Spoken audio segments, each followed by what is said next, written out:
He's the former president and publisher of the Sun Herald, and now he's on the radio.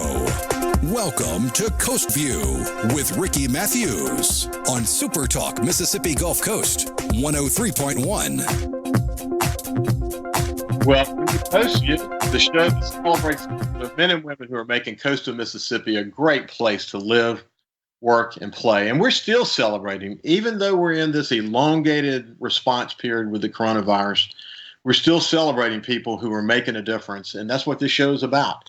Well, today we've got a really good lineup. For the first part of the session, we've got Mark Henderson, who is one of the co-founders of Mississippi's first brewery, Lazy Magnolia. He's got some other things that he's done in his amazing career. We'll talk about that in a second.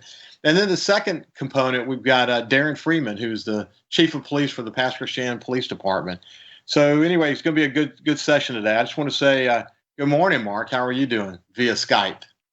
I'm doing amazing. Keeping my social distance from all the people like you. Doing our part that we can anyway to support the community. Well, thanks for having fun. You're doing some innovative things. We had a good long session together some time ago, a Coast Vue session where we talked about your career and your life and your many talents.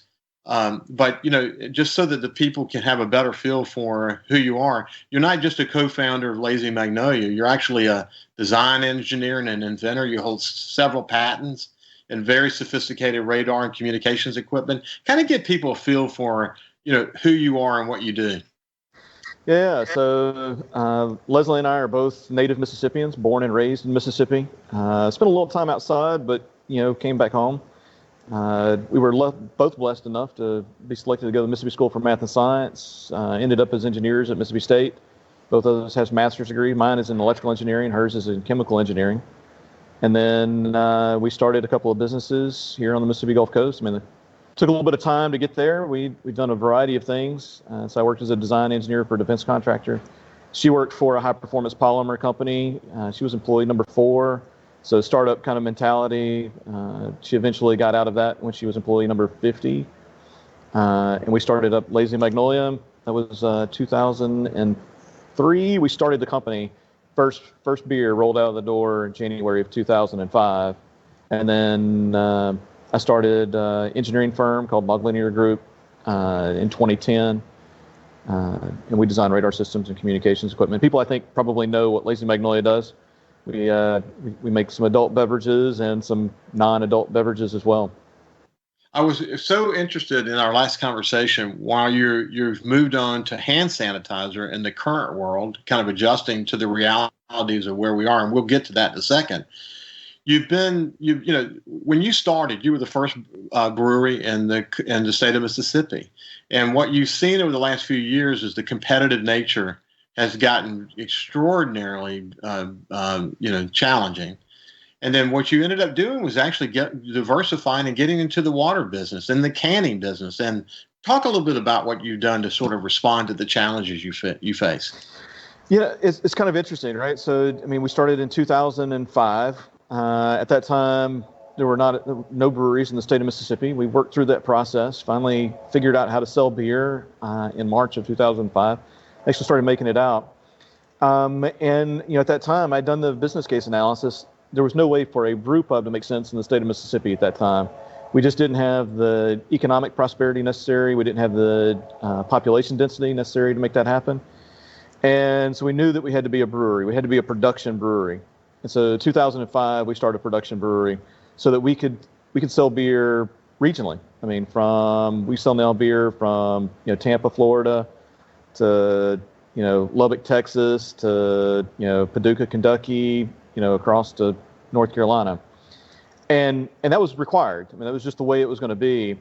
What we did not anticipate is that all of a sudden, the world would go from 1,000 breweries in the country to 8,000 breweries in the country, and now you can't throw a rock without hitting a brew pub. And so the beer business has now become very hyper local.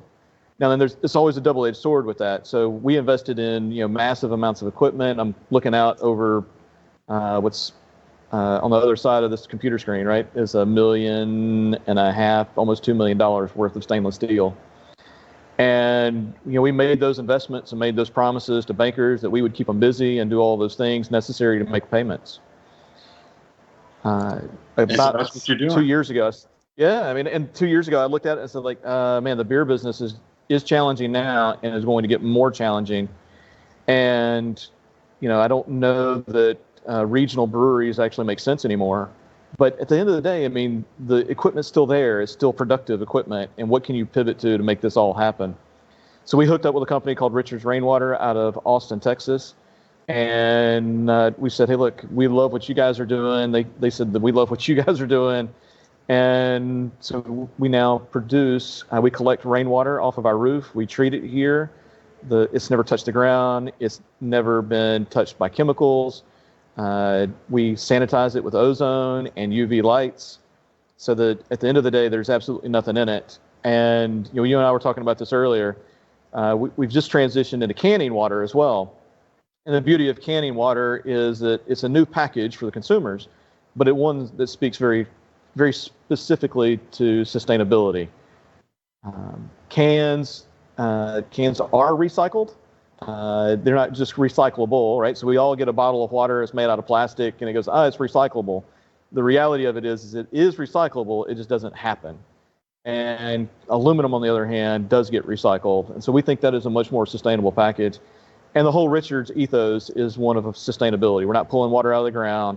We're not, we're not pulling it out of polluted rivers. We are catching it distilled by God from the sky, and then treating it as necessary to make it, consumable.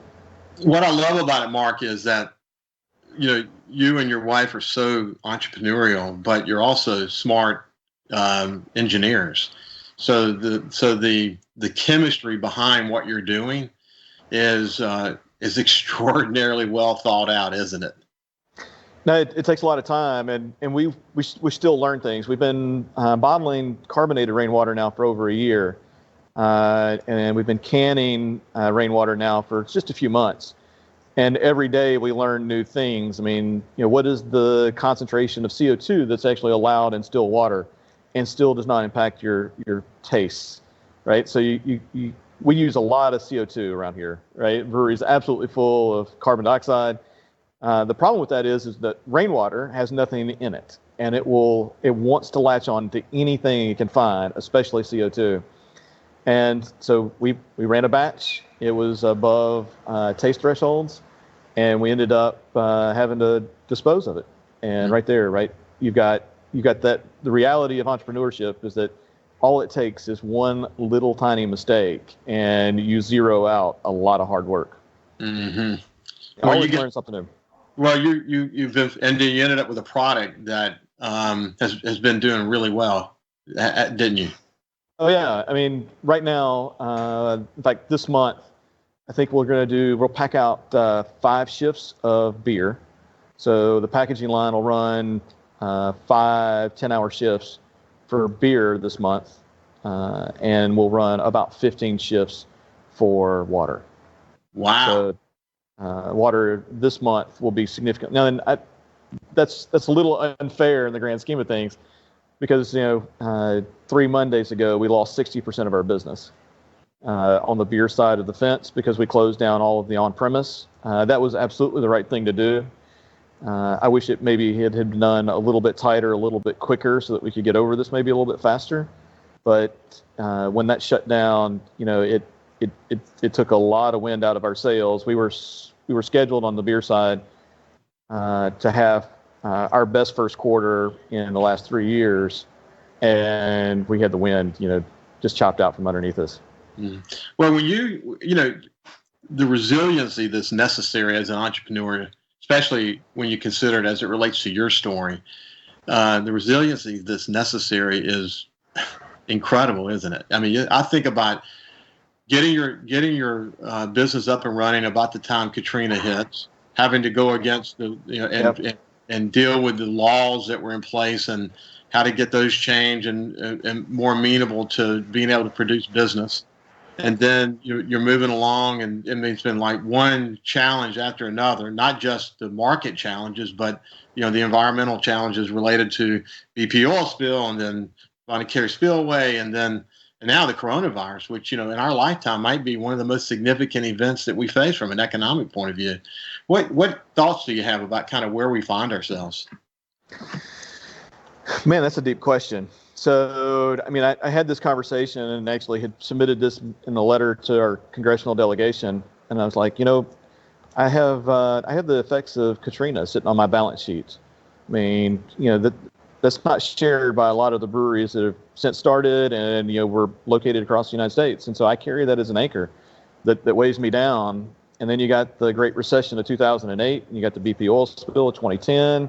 You got the Bonnie Carey's, opening, right, which wiped out an entire tourist season. And then you got this, and I mean, to your point, the coronavirus will fundamentally remake the American economy. Yeah, I believe it will. Why don't we do this? I want to get more thoughts from you about some sort of where we find ourselves. And then we'll pivot and say, okay, when did it occur to you that hand sanitizer would be sort of a natural possibility for you guys in terms of a pivot point? But we're coming to the end of this segment, so I just want to we'll end it here and come back after the break. But this is Mark Henderson, co-founder of Lazy Magnolia, and we're going to talk. And after we come back, about the work that they're doing now to produce and effectively use hand sanitizer. We'll be back after this break. Subscribe for free to the Coast Vue podcast on iTunes, Google Podcasts, Spotify, or wherever you get your podcasts. Talking to the people that help make the coast such a unique place to live. This is Coast Vue with Ricky Mathews on SuperTalk Mississippi Gulf Coast 103.1. Welcome back to Coast Vue. Cal, for the Facebook and YouTube audience, is showing the empty studio. We're all operating remotely so that we can keep ourselves and our families safe. And, so far so good. I mean, we had a few technical glitches in the beginning, Mark, but, it's amazing how technology enables you to work remotely these days. You see that yourself, I'm sure. Oh, yeah. I've been using Skype for years. As a design engineer, I now work with engineers basically all over the country. And there's no reason for us to be in an office. Normally we need a lab, and we need it for a short period of time. And we've worked actually with a local company. We've actually developed and put together a fairly large lab with a lot of very expensive test equipment. And we actually utilize it fairly well, but it's like 5 groups that actually use it. Yeah. Hey, before we went to the break, we were talking about maybe some fundamental changes in the economy. And, we're not, this conversation isn't about trying to zero in on all of that, but you're a smart guy. I'm curious to know, from a pure macro point of view, what kind of thoughts go through your head about how things might change? Well, I mean, I think we saw, for example, retail was fundamentally changing in the United States pretty hard. I mean, you've got, the Amazon kind of concept of, retail direct to consumers, avoiding the big box stores. I think this is going to help push that. I think you got the commercial real estate component that goes along with that. People are going to reevaluate office space and the value of office space and the value of getting people together and the risk associated with getting people together. There's a lot of bits and pieces. I mean, how long will it be between now and when people feel safe being in a crowd of 50,000 people? Yeah, I've often said about this, it's really different in that someone's not going to suddenly fly an all clear flag. There's this point where we'll start to ease back into life to some extent as the new normal enables us. But then there's the risk until we get a vaccine that we could have another wave. So it is true that when we get to the next wave, if we can get testing up and running and we can test for things like anecdote, et cetera, we'll be in a better place. But not until we get a vaccine will we be where we need to be as a community. And in the meantime, how does it change behavior? It's going to be fascinating to watch that. I think the economy will get moving again, but there's just going to be difference. Things are going to be different. So it's kind of interesting. So as an electrical engineer, one of the things that we study are what we refer to as impulse responses, right? You got a system, you got this kind of macro, structure, and you go, what happens if I hit it? What happens if I go from 0 to 1, right? Give it a step response. And a system that has been designed very efficiently to run steady state all of a sudden gets an impulse like this where you go, We're going to shut down all production in China, right? And then we're going to cascade, and then we're going to shut down basically all economic activity in the United States.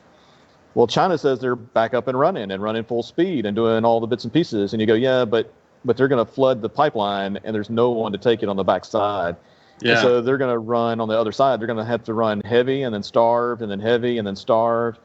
And it's going to take it's going to take several months once this starts to clear before those oscillations can fall out of the system. So I was just looking, reports are, first of all, the market's up now over 1,000 points. And, the market is trying, we're going to continue to see these ups and downs, but the market's trying to make sense of things.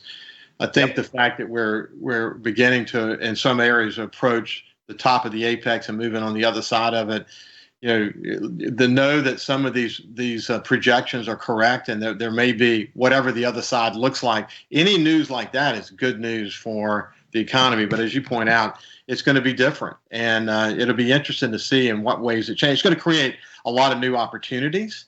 It's going to, there's going to be new kinds of entrepreneurship that's going to emerge. Who knows what that looks like?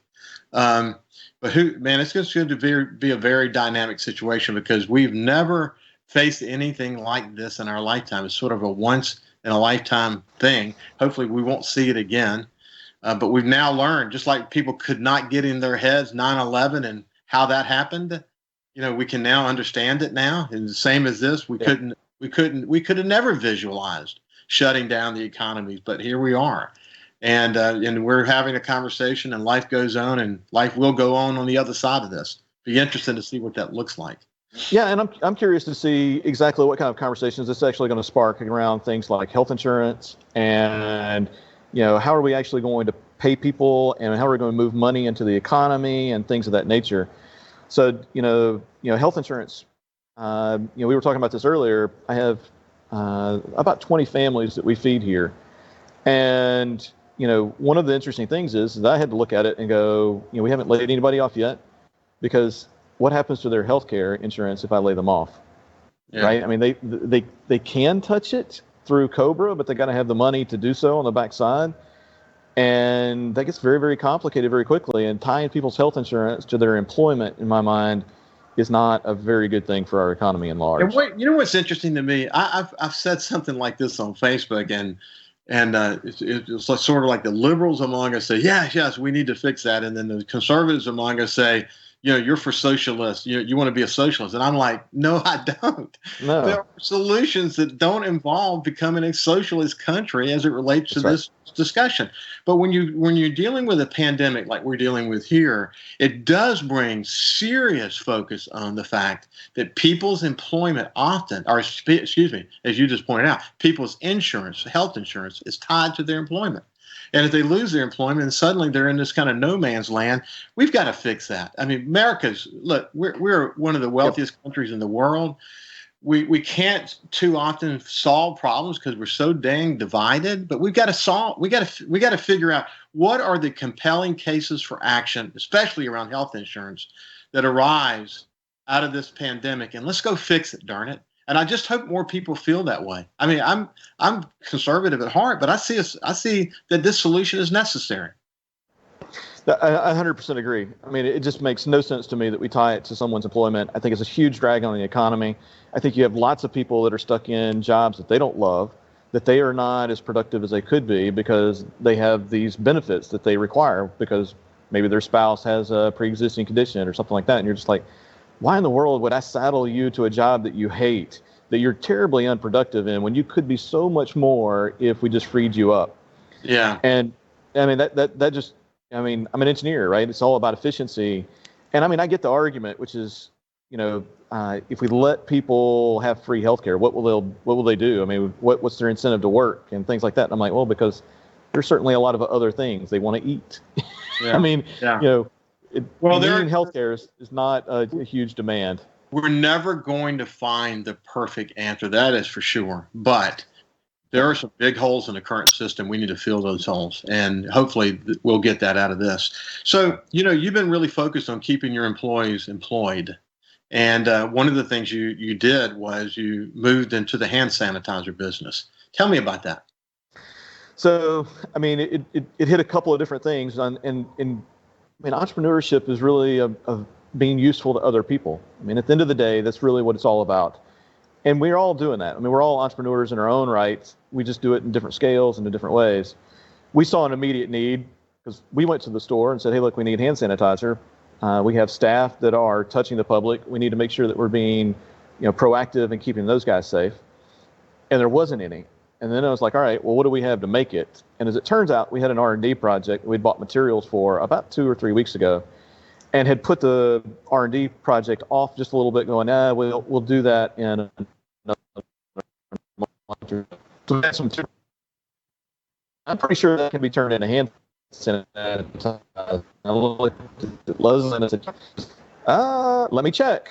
And she comes back about 3 hours later and says, yep. And we mixed it up. And the next thing you know, we have 50 gallons of hand sanitizer, and we need about a quart or a gallon. And it's like, well, then we can meet a need in the community. And we started selling it. Mm-hmm. How's it going? Better than I would have expected. I kind of expected the machine, the whole capitalist, machine to go, we need hand sanitizer and start flooding the market. But I think fundamentally the market changed, and this speaks to our earlier conversation, is that 3 months ago, 1% of the population used hand sanitizer some of the time. And now you've got 99% of the population using hand sanitizer most of the time. And, I think the machine that was designed to build hand sanitizer for the, public was only so big. And I think there's a little bit of a tail here. We've since seen all of the distilleries in the state of Mississippi get on board and start making the base ethanol. We've seen the FDA and the TTB, relax some of their guidance, which speaks a little bit to overregulation. Being, I don't know that I'm conservative or, pro-business, and I think I'd lean towards the libertarianism component of these things. But, obviously, if in a state of an emergency they can relax these regulations and go, it wasn't really hurting anybody. You go, should that have been a regulation to start with? It's kind of interesting. The taxes on the base ethanol for hand sanitizer, the taxes for it are about $20 a gallon. Wow. Yeah. Yeah. And so we've seen some relaxation on some of that, and it's not clear exactly where the TTB is going to end up on it. But, $20 a gallon just for the taxes. Let's do this, though, Mark. I'm going to come back to you in a few weeks, and we'll check in with you. We're getting to the end of the segment. But thank you for agreeing to be on. I've enjoyed the conversation. And it's just one more incredible story about what you have to do to keep your business running. And you guys are trying to do everything you possibly can to keep people employed. Thank you for your leadership. We'll talk to you soon. We appreciate that. Thank you. Okay, buddy. Take care. Subscribe for free to the Coast Vue podcast on iTunes, Google Podcasts, Spotify, or wherever you get your podcasts.